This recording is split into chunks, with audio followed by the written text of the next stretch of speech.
to the Liverpool Community Podcast. I'm your host, Chase Johnson Lynch, and I'm joined here by two guests, not just one this time. From an interesting academy that I thought, wow, this would be really interesting to have a conversation with, and for you guys to hear all about what they do. So, joining me today is Megan Dyer and Heather Rogerson. Not with a D though. How you guys doing?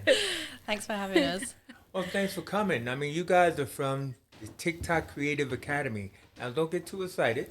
All right? TikTok, aren't they? No. From the TikTok Creative Academy and everything, which has only been around for like a little over a year, but actually, it's a part of a legacy because it's actually a part of Catch 22, which we'll hear a lot more about, isn't it? Yeah, absolutely. I'm really excited to tell you more about the TikTok Creative Academy. Oh yeah, well, I mean, obviously, as a creative academy, one of the main things that you do, which you will tell us more about, is how your ethos is helping young people be creative and move into creative roles. Is that right? Yeah, that's correct. I mean, we are funded by TikTok and it is branded as the TikTok Creative Academy, but it's so much more than just social media creativity. It can be anything. So we've found a lot of our young people that come on, they want to go into TV and film, they want to go into the music industry, the games industry, literally anything that you go, oh, that sounds creative. That's the young people on our program. And it's so interesting every month to meet new forms of creativity as well. Well, what I think is great about this is the fact that there's so many jobs out there that young people don't know about. I mean, like when they go to school, it's like, oh, I'm not gonna be a lawyer. I'm not gonna be a doctor. What am I gonna do? I'm gonna go into construction. I'm gonna work at Tesco's. But I'm like, no, man. There's so many creative jobs out there, which I know that you could talk a lot more about, Heather, because you actually are a careers coach with the academy, aren't you? Yeah, and it's a whole new world, really, especially with the advent of social media as a career path as well. A lot of young people are coming through the program with that goal in mind, but we don't just focus on that. So we have a very vast sort of definition of creative. Could be anything in traditional media like TV, film, music, or it could be graphic design. Really anything that you think is probably quite fun. That's probably creative. So a lot of different jobs that people may have not considered before. Well, I know people heard me say this more than once, but see, because I used to work in film and stuff, but I always equate it to the end credits of a film, right? If you look at the end credits of films, there's about 500 jobs out there. Do you know what I mean? So there's so many different roles that you could participate in when you're a part of the creative industry. So it doesn't even have to be all of those technical things. I could be a cook. I could be a wardrobe designer. I could be a makeup artist. I could just do construction, paint. I like plants. I could be a greens person. You know what I mean? So there's so many jobs out there. So, I mean, just part of one of your stages, you said it was like facilitating training and stuff. Do you actually go through those various opportunities and roles so that way people who wouldn't know what could I do? I mean, how do you help inspire them to learn where they belong? Yeah, so with the first part of the program, it is the facilitation, and that's done over 4 weeks. And the first week is very much explore the creative industry. Let us tell you all of the myths and dispel some of the fears of the creative industry. If you, like you just said, you don't have to be at the front of the cameras and all singing, all dancing. You don't have to be the director because it's made by Steven Spielberg. Right? Yeah, exactly. So that first week, it's all about sort of looking at it as a buffet style of, right, these are all your options. This is what it takes to be this. This is the skills. And I think at that moment, it's quite much of a light bulb moment for a lot of young people because they may have worked in retail or hospitality or done some work experience at the local football team. And they'll go, I don't know what skills I've got. And that's where we start unlocking that potential of saying, well, you've been communicating with your teammates at the football on a Sunday. That you could transfer into various different roles and how that can help. And then as you move through the program, it's all about looking at it and drilling down a bit more of like, what does a day in the life look like? What is it that you like about that specific role? What is it that you don't like? Because that's a big factor as well of one of the best pieces of advice I got for jobs was don't look at the job title, look at what the job is and what you'd be doing. So we speak a lot to the young people about like, it's not just looking at what you enjoy, it's about what you don't enjoy as well and then working around it. The amount of times we've had people that have come on that have maybe done a degree and then done the programme and gone, I thought I was going to fashion design, but we've just tried 5 different other things and I really like these, so how can I incorporate that into a role as well? And like, yeah, the entire programme is to inspire and sort of showcase all of the options people can have rather than having that tunnel vision. What I like is also too is just like there's no like when you're in the creative industry, and this is not to not school or anything, but I mean that's not their intention. It's like very hands on. Like if you went in as a runner, for example, you know the goal is to get inside the gate. You know, experience all those different job opportunities. You know, to talk to different people, socio personal skills. But then again, is that hey, I tried this last week, or I tried this yesterday, and I could try that tomorrow. Do you know what I mean? You could definitely float around, can't you? Yeah, absolutely. And I think that, again, is another great piece of advice for anyone that's looking for any role, even not just in the creative industry, of saying yes to opportunities and asking for the opportunities as well. Like the role I do currently at Catch 22 isn't a role I knew existed when I was doing my training. And I've only sort of navigated my pathway here by asking questions and saying yes to opportunities and being bold of meeting people and going, oh, what do you do and how do you do it? And then reflecting on it. Well, let's not like I don't know what the word is. Be shy about it. You raised up to being a partnership manager. That sounds like a pretty big role. It is. I mean, it's definitely my favourite role I've ever had. Which bold moves. And yeah, it's amazing because my role is basically a walking, talking LinkedIn page. I get to go out and meet people from all walks of life, doing all sorts of different jobs, and trying to find ways that we can work together and support local communities. So currently, as a partnership manager, I work all across the Northwest and the Northeast, working with companies like yourself, local charities, councils, colleges, literally everyone that is working with a person and saying, right, your young person wants help getting into the creative industry. How can I make that happen? And then I get to work with the amazing Catch 22 team as well of help onboarding people onto that and continuing that support for someone. And how could anyone not love that job role of being able to know that you're a small part of that difference? Yeah, you're a part. You're not just a link in the chain. You're an important part of the operation. So bringing us into the second stage of what the academy does, which is career coaching, where it's more one to one. I guess we're moving into Heather's role here. It's like, what has your experience been like doing one to one training with people coming? And to be clear, we're talking about 18 to 24-year-olds. So how's that been for you? It's really varied.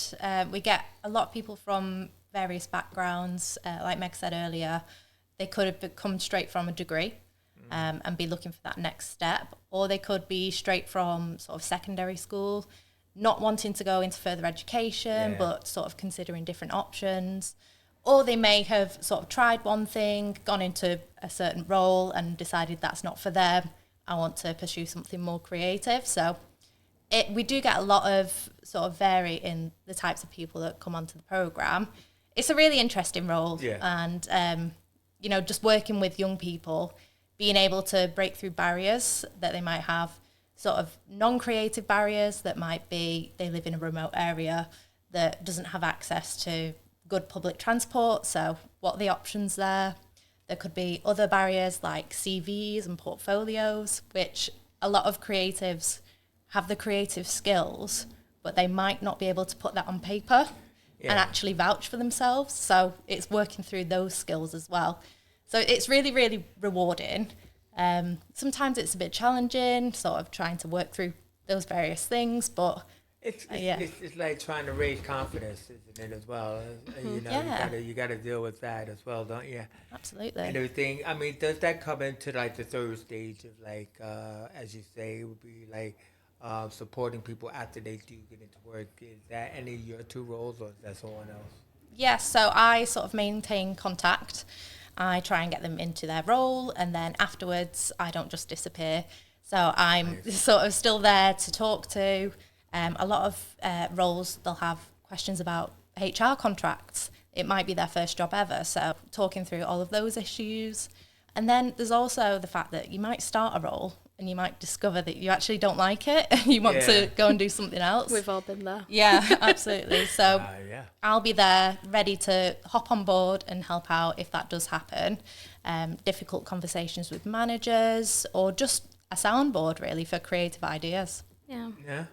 No, I mean, no, that's nice. I mean, like, it gives us a good, like, overall kind of thing about these 3 stages that the Academy does. But, I mean, they also are involved in what you were saying, like, lectures, talks. Can you give us, like, more of an overview?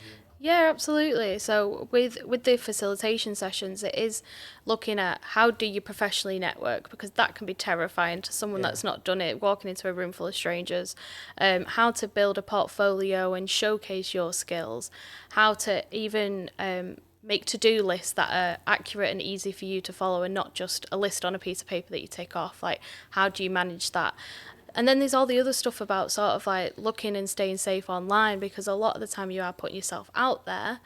And you want to make sure that you're protecting yourself and your own sort of like, so you don't become burnt out, for example.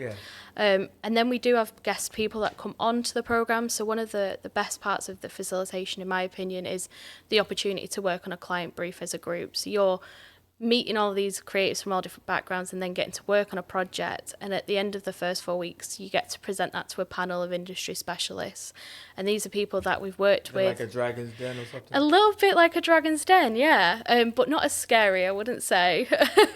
Dragons aren't scary.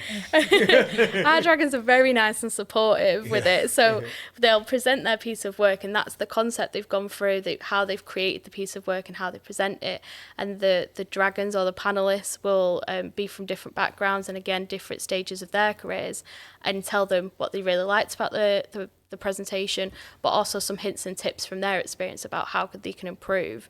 And not only is that a massive confidence boost for someone, but they also get bragging rights forever then, because they can then say, well, I've already presented to a panel, I know how I feel about it. And then when you come to them conversations in interviews, for example, of tell me about a time when you've got that recent experience, and you can showcase the full thing of this is what I did, this is the feedback I've got, and this is how I've progressed since then. And I think that's such a crucial part of the program of raising people's confidence. Wow.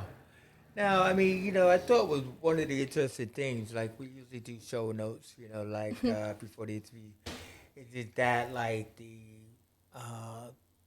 massive history of Catch-22. As you said that it actually went back 200 years. And I was like, no, it didn't. You're like, yeah, it did. You know, even though, like, did you remember the name now? Or, because it wasn't Catch-22 always.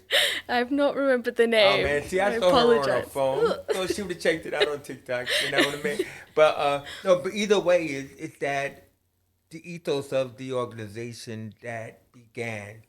It was like about employability, justice, and education, wasn't it? Yeah. And everything, but it was about people, community. Yeah. You want to tell us a little about that? Yeah, that's at the centre of everything Catch-22 does. So we have part of our company ethos is the 3 Ps, which is people, place, and purpose. And I mean, that's a perfect summary for anyone that wants a positive impact in communities. So the whole idea of any program or support package that Catch-22 puts in place, it's looking at the people that they're wanting to support with that, and what their barriers are and what they need from a program. How can we put this in place, and is this going to be the right thing at the right time for that person, and what's the purpose of it? Because the purpose always has to have a positive impact. It's not just for the sake of doing something. We want to make sure that when we're putting the input in, that it's going to get the right output for the people. So you'll find if anyone does Google Catch-22, we have 3 sort of main hubs, which is our employability, justice and education. So we do have our own colleges in certain areas. We have packages that support victims, people from justice and probation services. We have programs that reduce gang violence and help people into employability. And then mine and Heather's main hub in employability is what it says on the tin. So currently Catch 22 have about 14 different national programs. Wow. All angled around sort of digital programs, like where TikTok falls in. We have stuff in the green space. We have programs that support care leavers. Honestly, it's absolutely amazing to see the work. No, I mean, that is amazing. I'm pretty sure, I mean, we are going to be, putting up like how do people find you on your website and everything. But it's amazing, See, this is what I really love about doing this program is that, like, finding out, like, kind of like intrinsically what people do and what is out there, what is on offer, what I never heard of before, and no, that sounds amazing. Now, you have an event coming up that I was not invited to You were invited today. today. But it's an event for Black History Month. So can you tell us about, this event coming up on the 26th? Yeah, absolutely. So part of the TikTok Creative Academy this year, we've been doing a series of pop-up events across the UK. And our most recent one that's coming up on the 26th will be in celebration of Black History Month in London. So, so Catch 22's TikTok Creative Academy and the Prince's Trust, another charity that a lot of people may have heard of. Brilliant. We've partnered up to create this creative celebration. So the idea behind it is to encourage people from around the area to come and celebrate the history, as well as looking at it from a creative spin. So we'll have panel discussions with Black creatives talking about their experiences and sort of sharing their wisdom. We've got a marketplace with 20 small businesses available there on the day to be able to, again, showcase what they do in a creative space, but also being able to have that time with the local community. We have speed mentoring, which is definitely my favourite thing. Yes, please say more about speed mentoring. Not speed dating, but speed mentoring. I could talk about speed mentoring for days, but the concept is exactly like speed dating, except it's with industry mentors. So it'll be people from various different roles and backgrounds and all different routes into the creative industry. Got a minute to impress me, kid. Yeah, there you go. That's exactly it. But they'll say it's more of the participant doing that to the creative, which I like. It's reversed. Yeah, that's what I said, kid. It's a kid thing. You got a minute, So they'll all have their own stands with their name tags and what their history is. And you can go, right, you've got an interesting job role that relates to something that I'm interested in. Let me come and ask advice from you. And you can sit there for as long as you want. You might just have a 30-second question, but you might have a 5-minute question that you want to go through. So you're not limiting time or anything like that? No, that'll be available throughout the entire event, and we found that in all of our series of events has been one of the most popular things we've done. And I think even like not just the participants, but we've had local like people from organisations that have come, stakeholders that have enjoyed speaking to them about finding advice when they're working with their young people, so they can say, oh, I spoke to Joe Bloggs from BBC, for example, and this is what they said about it. And on top of that, which everyone loves, there's free food. Who doesn't love free food? I do. You know what I mean? I think what's great is that because you guys, and maybe again, we always like to do that name drop TikTok, that you have the support to have these pop-ups throughout the region. So, would you say in June you were here in Liverpool at the Baltic Market, but you also obviously were in your hometown of Manchester? We was, yes, about 3 weeks ago now. All right. How did that go? That was a pinch me moment because... A what moment? A pinch me moment. Oh, pinch me moment. That was something else. Yeah. But to have it in Manchester was definitely a dream come true for me, just from being born in Manchester and looking for events like that when I was a young person. And I feel like there wasn't that around when I could have benefited from it. But Manchester was our biggest event yet this year. We had over 300 people in attendance for it.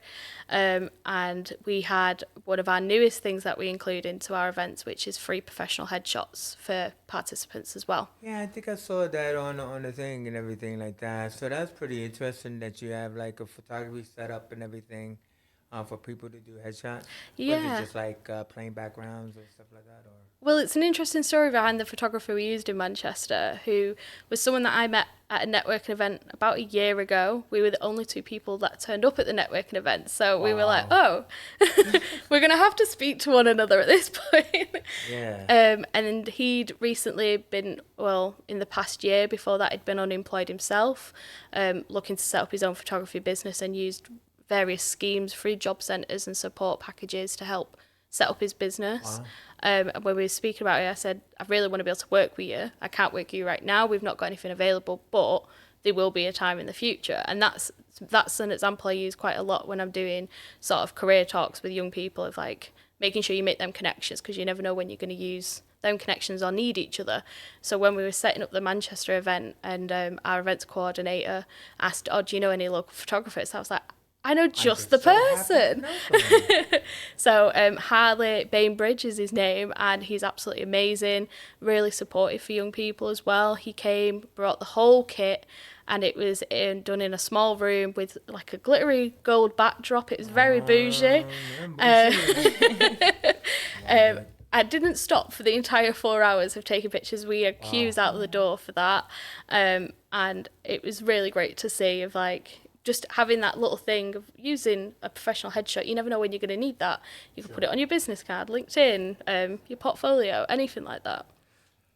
It sounds amazing. And everything. And I mean, like, I think what people really also need to take away is that, not just the stages of the academy, but this event is free.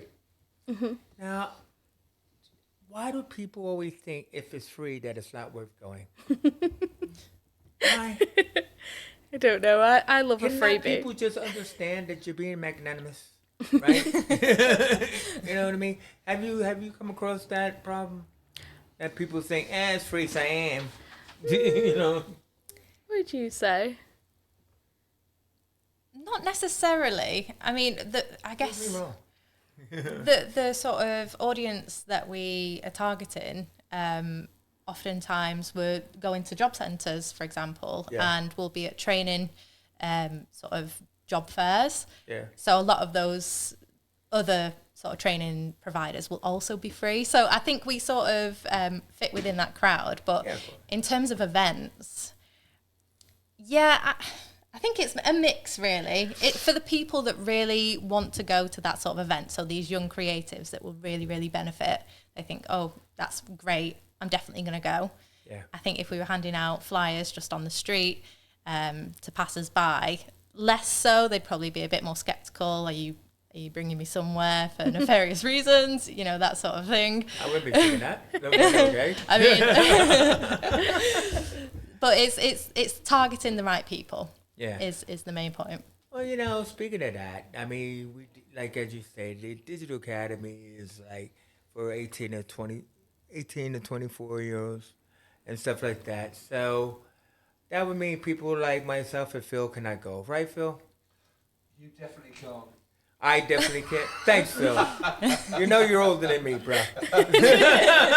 Phil was one of our students. What if we were actually discriminating against? And look at him now, just being so rude. But either way, I just think that is a fantastic opportunity, for young people, as you just said. And even though it's only like a little over a year old, it's making a name for itself, I'm pretty sure, with the different pop-ups that you've had. And I'm pretty sure next year you'll be back in Liverpool, won't you? Absolutely. I mean, the actual academy runs every month, so you don't have to wait till next year to join us. And we have definitely made a big impact in the past year. We've been working. We've had so many of our young people and graduates from the programme go into different roles, which has been amazing to see. And even so many more that have grown in confidence and opened up more to the creative industry. No, nice one.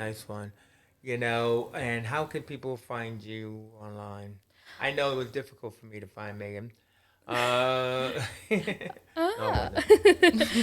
So we are on all the different socials. If you search for Catch-22 Charity, you'll find us on Twitter, Facebook, LinkedIn and Instagram. And then as Catch 22 Charity. So you'll find us. So what about the TikTok Digital Academy? Well, so we have a special TikTok Creative Academy TikTok page. Wait a minute, am I wrong? It's called the Digital Academy? My God. TikTok Creative Academy? I Yeah. only have one eye. So. And if you search for on Google for the TikTok Creative Academy, it'll take you straight through to our page under the Catch-22 website, where you can find everything about our program as well as how to get in touch with us. And feel free, if you are looking for a bit of information before joining the program, to have a look for me on LinkedIn. I'm more than happy to answer any questions or go for anything about the program itself. Yeah. And would you have to go through those two stages, the facilitating stage and the career guidance stage? Yeah, ideally. So with it, what we've tried to do is make it have the least amount of barriers as possible for someone. So when you are registering your interest in wanting to join the program, with it, it is a half an hour call with a career coach like Heather, talking through like your details so we can pop you on the system, but also any reasonable adjustments you might need for your time whilst you're with us. So, for example, if you are a person with anxiety, or you've got dyslexia, or you've got regular appointments that you have to go to, you can speak to our coach and we can go through sort of like setting up that support plan for you to join it. We would highly recommend doing all stages of the programme, because then you're getting the most out of this free opportunity. Obviously. So for all you creatives out there, it's always about opportunities. And like I said, I don't think there are a lot of opportunities, believe it or not, for creatives. So this is one you definitely need to look for. I'd like to thank you guys for coming here in the studio today. Megan Dyer, as well as Heather Rogerson and everything from the TikTok Creative Academy. I got that right. So always just remember about the last one, because that's always good. And everything. And also, if you are available to go down to London, please, on the 26th of October, the celebration of Black History Month event definitely sounds good. If I could go, I'd go. You know what I mean? So, I'm definitely going to have my eye out for you guys. And thank you for coming into the studio with me here. So I'm your host, Chase Johnson Lynch. You've been watching the Liverpool Community Podcast. And for now, we out of here.